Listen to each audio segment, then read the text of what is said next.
이 주택은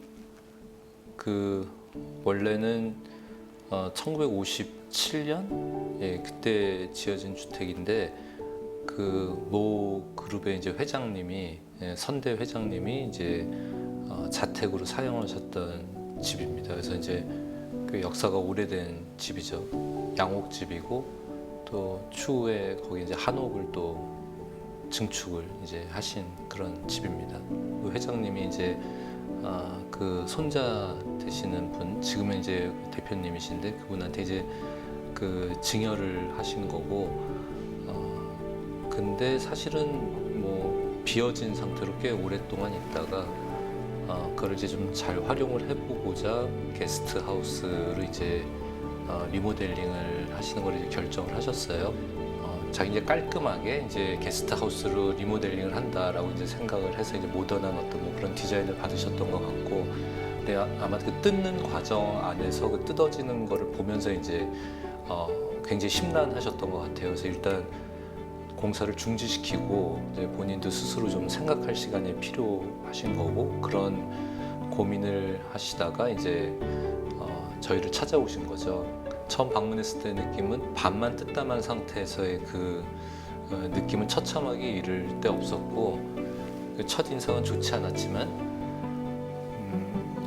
그 유심히 이렇게 보다 보니 그리고 이제 그 대표님은 계속 얘기를 하는 거죠. 이 집은 어떤 집이었는데 우리 할아버지가 저한테 이제 물려주신 집이고, 얘기 중간중간에 나오는 얘기들을 들어보면 결국 이제 그 어린 시절에 그 할아버지 댁의 마당에서 뭐 재밌게 놀고, 거기 뭐 2층 발코니 같은 데서 어떻게 놀고 했던 그 어릴 때 추억이 이제 여기저기 많이 스며들어 있었던 그런 얘기들을 하게 되면서, 결국 이제 이 집의 가치라는 거는 어떤 물리적인 공간의 문제보다는 사실은 이제 그 정서적인 그 유대감, 이게 이제 굉장히 중요하게 이제 인지가 됐었고요. 어쨌든 옛날에 지어진 집인데 그래도 재력이 있으신 분이 잘 지으려고 하신 집이다 보니까 소위 말해서 이제 진성 소재라고 하죠. 그러니까 진짜, 요즘 표현으로 이제 찐.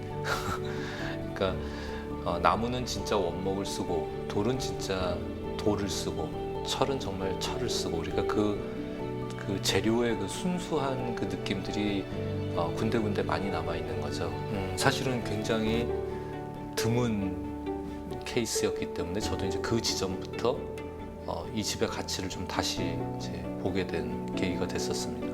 그러니까 이제 집주인이 원래 가지고 있었던 정서적 유대감을 유지해야 되는 그런 이슈와, 한편으로는 이제 그 집을 실제 사용할 사람들은 이제 여행객들이란 말이에요. 그 집의 구조 자체는 가정집이었기 때문에 사실은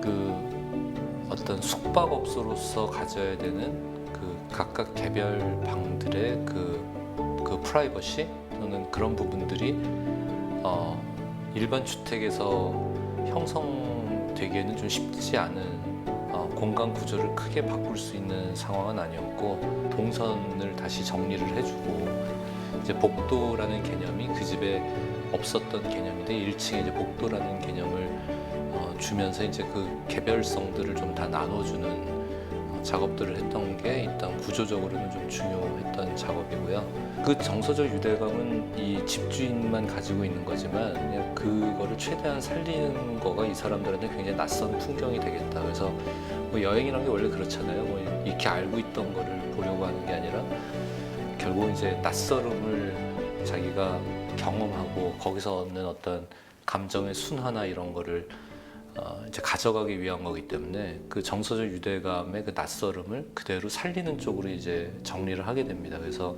그게 왜 특별할 수 있었냐면은 50년대에 지어진 양옥집이 서울 시내에 과연 몇 개나 남아 있을까? 그것도 굉장히 잘 지은, 남겨야 될 것과 남기지 말아야 될 것의 기준은 이제 그걸 보게 되는 거죠. 이거는 몇 년도 거야. 이거는 처음 보는 어떤 디테일이다. 이거는 좀 특이하네. 이게 어떻게 된 거지? 라는 걸 봤을 때 그 기준점으로, 얘는 그 당시 집이 가지고 있었던 우리나라 건축 기술의 해외 어떤 기술들이 같이 이게 하이브리드 된 부분들이 명확히 보이는 부분들은 살리는 거고, 그 집이 또 보수를 하면서 덧대어진 부분들 같은 경우는 다 이제 띄어내는 거고 한 어떤 그런 나름의 기준을 가지고 이제 그 켜를 분리해 나가기 시작한 거죠. 로비 부분에 이제 그 리셉션 데스크 같은 경우는 뜯어냈더니 이 나무 쫄대 같은 것들이 있는데 우리가 타카라고 하죠. 예. 그런 어떤 거를 고정돼 있는 게 아니라 몰타르로 고정이 돼 있는 거예요. 몰타를 발라서 얘네들을 이제 움직이지 않게.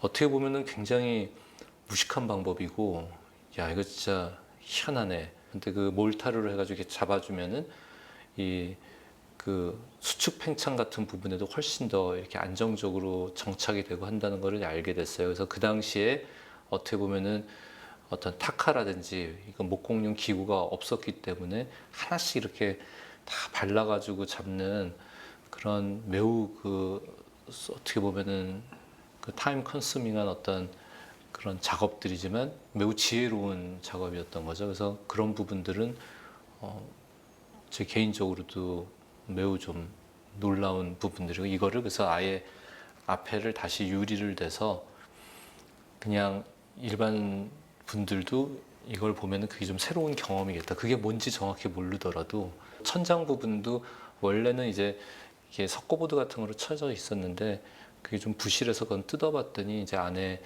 그 벽돌조로 이제 지붕을 잡기 위한 구간이라든지 목재 틀이라든지 이런 부분들이 노출이 돼서 뭐 그런 부분들을 자연히 이제 살리게 되고 그러면서 여러 가지 소재들이 사실은 그 안에 몽따지가 돼 있는데 그게 봤더니 그렇게 어색하지 않더라고요. 계단실도 그쪽 한쪽 벽체가 원래 나무 마감이었는데 그건 이제 저희가 갔을 때 이미 뜯어진 상태였고 이제 난간도 옛날 그대로 그 당시에 브라스 같은 난간인데 이것도 이제 뽑으려고 어느 정도 좀 부분적으로 좀 훼손이 돼 있는 상태였는데 저도 갔을 때 그 집에서 제일 처음 인상적인 게 들어가면 바로 계단실이 보이고 굉장히 그 키 큰 유리가 그 계단 참에서 이렇게 그걸 맞이하고 있는 그 씬 자체가 처음 봤을 때 그 집에서 제일 좋았던 부분이에요. 별도의 마감에 대한 생각이 잘 안 들더라고요. 야 이건 그냥 살리는 게 좋겠다. 그리고 마침 그게 전에 말씀드렸던 그 리셉션 데스크의 그 벽면을 뜯어냈을 때 그 나무들을 고정하는 그 틀의 방식과 이제 이 계단실에 이미 뜯겨져 있는 그 나무 틀의 방식이 똑같은 방식으로 되어 있기 때문에 그게 어떻게 보면은 나름대로의 그 아이덴티티가 그 공간 안에서 형성이 되더라고요. 그 기존 마감재가 남아있는 부분과 없어진 부분이 있을 때 그 없어진 부분은 도대체 어떻게 마감을 해야 될까? 이제 이게 좀 힘든 부분이었잖아요. 이거를 이제 고민하다가 이제 제가 보물 창고를 하나 찾게 되는 거죠. 그 집에 이제 지하실에 그 전에 집을 수리하기 위해서 뜯어냈던 부분들에 대한 자재가 거기 쌓여 있었고 또 집주인이 준 정보에 의하면은 여기서 또 쓰던 뭐 등이나 뭐 기타 등등 뜯어낸 것들이 컨테이너 저쪽에 있는 컨테이너에 보관을 해뒀다고 그러시더라고요. 그래서 정말 그 옛날에 그 때가 꼬질꼬질 끼긴 했지만 그 샹들리에들도 종류별로 되게 많이 있었어요. 그리고 다 뜯어냈던 문짝 같은 것들 발견하게 되면서 그 소재랑 동일한 퀄리티의 이제 소재들이 남아 있었다는 거.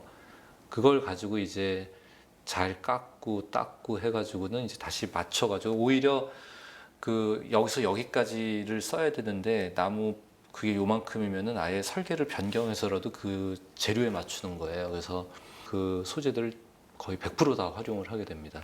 예, 그래서 거기 그 문들을 보면은 문도 종류가 좀 다양했지만 그 창문에 그 간살처럼 쓰기 위해서 만들었던 그런 그 살로 된 문들이 꽤 있었어요. 그래서 우리가 어떤 시스템 창호를 쓰는데 쓸 수 있는 부분들도 있지만 그거보다는 이제 실에서 일종의 어떤 파티션 개념으로 문이 아니라 파티션 개념으로 중간중간에 이제 디바이딩 하는 공간을 하는 장치로 쓰는 게 공간도 더 넓어 보이고 슬쩍슬쩍 보이는 약간의 그런 묘미도 있고 해서 이제 그런 식으로 다시 다 활용을 하게 됩니다. 그 2층에 이제 테라스가 되게 넓은데 그 테라스의 난간도 이제 그 당시에 난간이 남아 있었어요. 근데 이제 문제가 뭐였냐면은 난간의 높이가 1m가 좀 안 됐어요. 근데 현재 이제 건축 법규상으로는 1m 20 정도가 돼야지만 이제 안전 난간으로 이제 인정을 받습니다. 그래서 이제 그 화분, 그 철제로 만든 이제 플랜트 박스라고 하죠. 이제 그거를 이용해 가지고 자연스럽게 이제 난간을 이제 플랜트 박스하고 결합을 해가지고 높이를 이제 1.2m 법정 기준으로 맞추면서도 이제 다시 작은 어떤 초하류 같은 거를 심을 수 있는 그런 난간 플러스 화분 뭐 이런 어떤 거를 좀 병합을 해서 그 문제를 좀 해결을 했죠. 일단 이것도 50년대에 만들어진 이제 스페인산 기와죠. 이거를 근데 보통은 아마 이게 우리가 서 있는 시각에서는 이제 경험이 잘 안 되실 텐데 재밌는 게 이게 가회동이잖아요. 가회동이 또 기와가 많잖아요. 거기 우리나라 전통 기와가 있는 가운데 스페인산 기와가 거기 같이 있는 거죠. 근데 그게 재밌는 거는 전혀 어색하지 않고 되게 잘 어울렸어요. 그리고 그 앞에 지은 계량식 한옥인데 그 한옥에 이제 지붕도 이제 당연히 이제 기와로 얹혀져 있는, 그러니까 한 마당에 있는 집에 두 개 서로 다른 기와, 그다음에 동네가 이제 갖고 있는 기와가 많은 그 동네에서 이게 그래도 나름 어울릴 수 있었기 때문에 전혀 어색하지 않았다. 그건 아마도 시간이 그거를 서로 어색하지 않게끔 만져준 게 아닐까라는 생각이 듭니다. 그 대수선 프로젝트를 생각보다 많이 했더라고요. 이제 구르메 리조트라고 하는 이제 한옥, 그 한옥 자체로 이루어진 그 마을 하나를 이제 전체를 리모델링하는 작업도 해보고 또 뭐 하나은행 같은 경우도 결국 다 리모델링인데 거기서 공통적으로 느껴지는 부분들은 사실 그거예요. 그러니까 결국은 이제 원래 있던 애를 이해를 해야 되는 거죠. 이게 단순히 물리적인 구조로만 이해해야 되는 경우가 있고 골조라고 하죠.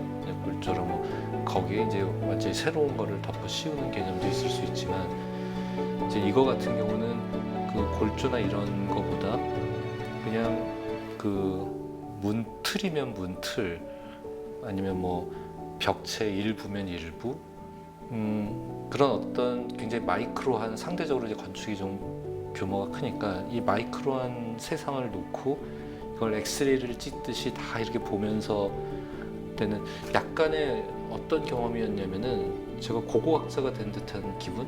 굉장히 새로운 기분이었어요. 그래서 결국 그 고쳐 쓴다는 부분은 하지만 가장 중요한 거는 사실 정서적인 부분에 대한 게 가장 큰 것 같고요.